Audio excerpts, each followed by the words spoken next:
I'm Christopher Dunnigan. This is HandmadeInVermont.com, and today we're talking about the Hubbardton Forge Gatsby Vertical Pendant. It's got 4 lights on it.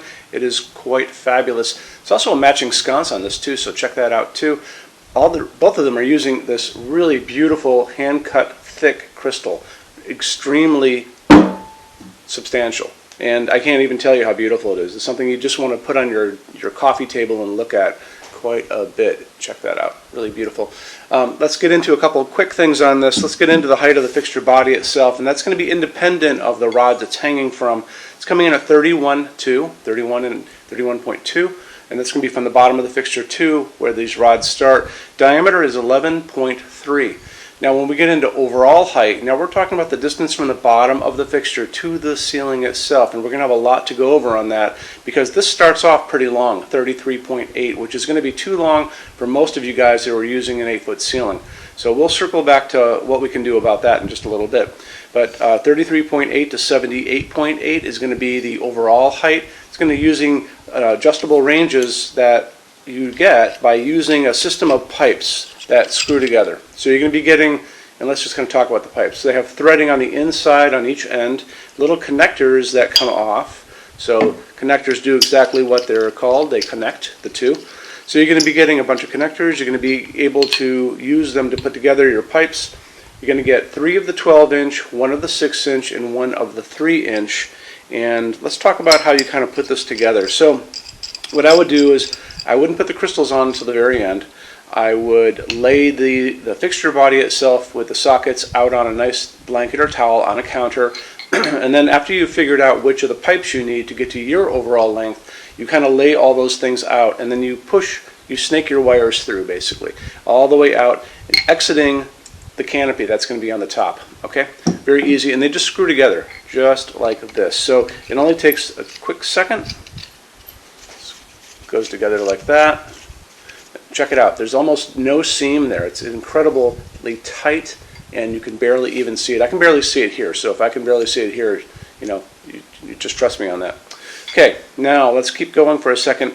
There's a chart that's going to be on the page for this. It's also going to be on the installations instructions, and the installations instructions are over on this side of the screen, midway down. It's going to say click here, so PDF. Click here for installations instructions PDF. So open that up for me. It's going to show you all how this all works, how the parts go together, full parts list. I talked to you about 2 seconds ago about how to put it together. Very, very easy. But it's going to show you a couple things that are going to be pretty important. And one very important thing is going to be the canopy on the top of this. So the canopy is coming in about 5 inches. It's going to go over your 4-inch junction box. That's what you guys have, right? So like that. If you can't see it. This is slope ceiling adaptable to 45 degrees already. If you guys have a slope ceiling, you're not going to have to customize this at all. So there's a knuckle at the very top of it right there that allows this to go just like that, slope ceiling to 45. Okay, it's also going to ship with about 10 feet of wire. So if you guys need it to be longer than the 78.8, best thing to do is just email me about getting another kit, and that kit will have another 312s, 16, 13, and you use them in combinations to get where you need. The chart I talked about 2 seconds ago is going to show you which pipes you use to get as close to your overall height that you guys desire as possible. So there. If you are working on a slope ceiling where the slope is going up like this, and you're going to have 3 of them hanging down, right, at different lengths, overall heights we'll call it, right, from the ceiling to the bottom of the fixture, in that case we can often do a custom using an older system that's still very wonderful. It's telescoping rods. So this would be a custom to get you guys so you can get the bottoms of all of your fixtures aligned the same height above the cabinet, countertop, over the floor basically, because you want them to all be the same coming down. And it's easier to do it this way where there's no increments. It's just a nice smooth transition to get that to happen. When you get into the chart, you'll notice they would be basically slightly different heights if they were marching up the slope. If you're not marching up the slope and you got a flat ceiling, it's no big deal. You can stick with the system it's going to come with and not have to go through customs. Now, one more thing. I talked about a minute ago that this 33.8 inches is most likely going to be too long for most of you. I can do custom versions of this to make it shorter. And we would probably be eliminating this part up here, which is going to make it slope ceiling adaptable. And I can get it down to about 28 inches overall height from the bottom of the fixture to the ceiling, not slope adaptable, and still have the lights the same look and the same spacing on the very bottom. Now that would put you about 32 inches above your counter if you've got an 8-foot ceiling over a 36-inch island, which is perfectly acceptable. Okay, now if you guys wanted it to be higher than that, we can also do customs where we can move the top light on this possibly down or eliminate that top light altogether, depending on what you guys want to do. How we go about that, you send me a quick email and it's going to say, I'm looking at the 13, 16, 12 and I'm looking at it in dark smoke and I need it to be X long from the bottom of the fixture to the ceiling. You're just going to send it to sales@HandmadeInVermont.com. I'm going to take your email, it's going to go over through customs, come back, and it'll show you what we can do.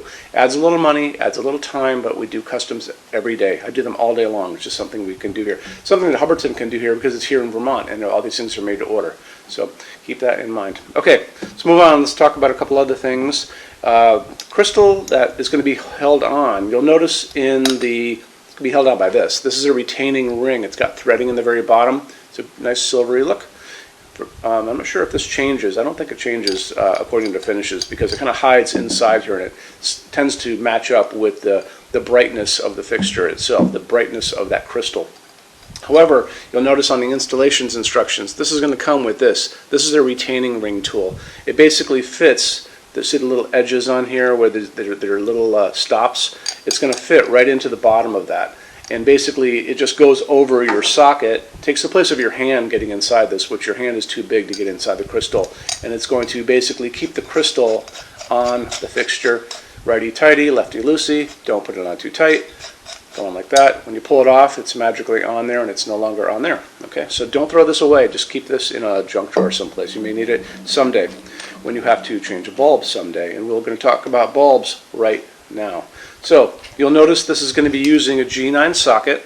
G9 sockets use G9 bulbs, and historically most of them have been halogens over the past time. Now you can still use a halogen if you guys want to. You could use a clear or a frosted, and you would have to go 60 watts max for the heat generated by this per light on this, and there's 4 lights. So you can still use this if you guys want. These dim beautifully, and I think these would look really beautiful inside of this crystal. So don't rule out halogens just because they might have a bad rap out in the world, but they do dim beautifully. It's a dimmable fixture, so you might want to check them out. Okay, beyond that, you might want to go LED. So there's all kinds of LEDs you can use, and remember the bigger the LED, the more of a chance the top of it might be popping out of this little housing here. So something to think about when you're looking at your LEDs. So just go on Amazon or any search engine is the best way to do it, and just put in G9 LED, and up are going to pop all of these kind of things. So you've got a cob LED. These are both cobs. They look like corn cobs. This one's a 75 watt equivalent. That's a 60 watt equivalent.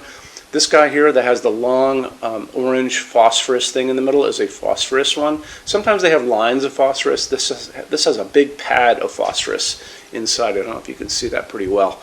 But anyway, they're all pretty good. They're all very inexpensive, so you can check and play around with different kinds if you want to order them.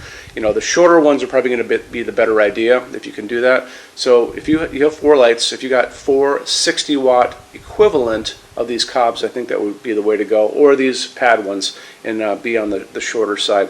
Remember, it's a dimmable fixture. You're probably going to dim them regardless if you get LEDs or halogens, so make sure when you're looking at LEDs, they say dimmable. Very important. Okay, moving on from there, let's talk about the color of light coming out of LEDs. I talk about it all the time. So if you are looking at LEDs online, you're going to notice they're offered in different colors. So 2700 Kelvin, that's going to be super, super yellow. Way on the other side of that is called daylight, and it sounds warm, but it's not warm. That's that cold hospital waiting room light. That's 4,000, 5,000, 6,000 Kelvin on that Kelvin scale. In the middle of all that is called warm white, which is what we use in our showroom all over the place. And that's what these guys are too. These are warm white LEDs. So these are 3,000 Kelvin LEDs, and I tend to like those because it mimics the kind of incandescent light we all grew up with that we all like. So this light coming down on my hands, this is 3000 Kelvin coming from the LEDs above me, and it's just something that I think would look super in this. So that kind of wraps that up. Just make sure they're dimmable and go from there. Let's get into finishes now. If you're on the HandmadeInVermont.com website, look over on this side of the screen. Midway down, you're going to see a tab. It's going to say Finishes Help Guide. Click on that for me. There's going to be a video on there of me talking to you guys about the differences in Hubbardton forged finishes and how they can look on different types of forging. I'm going to be talking about a chart a little farther down on the page. You'll see it next to me here. It's going to kind of go over the differences between heavy forging and non-heavy forging, and it'll be talked about in that video. So it's really important that you kind of watch the video, use the chart. You can click on that chart on different things. So you can click on dark smoke and a big page will pop up and show you lots of different things in dark smoke. Click on burnished steel or natural iron, it'll do the same thing. But it's really important that you understand how Hubbardton Forge's finishes are kind of divided into translucent and opaque and how they can look on different fixtures. Our showroom in Vermont has we're up to 400 Hubbardton Forge fixtures spread across 2 floors. We have a What's on Display page. It's way up there in those red tabs again, so click on that and you can see what we have to show you. That changes all the time because we're always adding things as they come out. Showroom's open every day except Sunday from 11 to 6. We have an amazing clearance center here too. Clearance center stuff is 75% off MSRP. It's returns, discontinued things, and showroom samples. If you were coming to visit us, bring a good-sized vehicle, something like a big SUV or maybe a small truck or something like that, because you might find something in the clearance center that you want to take home, and it's a lot of fun to go through. 75% off MSRP is an amazing bargain, so you should really take advantage of it if you can. Like I said, we're open every day except Sunday from 11 to 6. I'm here every day except Sunday from 10 a.m. to 6 p.m. Eastern Time. You can call us at 802-446-2400 during business hours. You can email us 24 hours a day, 7 days a week, all the time. We love to answer emails. When you buy your Hubbardton Forge fixtures from HandmadeInVermont.com, shipping is free to every state except Alaska and Hawaii. There's no tax if we ship out of the state of Vermont, and we're the only dealer with 90-day returns and no restocking fees. No one else even comes close to that. Some larger items are non-returnable. We'll always tell you about that. It'll be in the description thing, that part of the description underneath on the very bottom. So keep an eye out for that. We also offer a rush program. Hubbardton Forge generally takes about 3 to 4 weeks to get product out. They don't stock anything. That's how you're going to get all your finishes, your adjustable ranges to play with, all those things. We can cut that time in half, and it's super inexpensive. If you want to know more, drop a quick email, and I can walk you through the whole thing, okay? So, if you guys have any other questions, let me know. Love to see you in our showroom sometime, and have a great day. Take care. Bye-bye.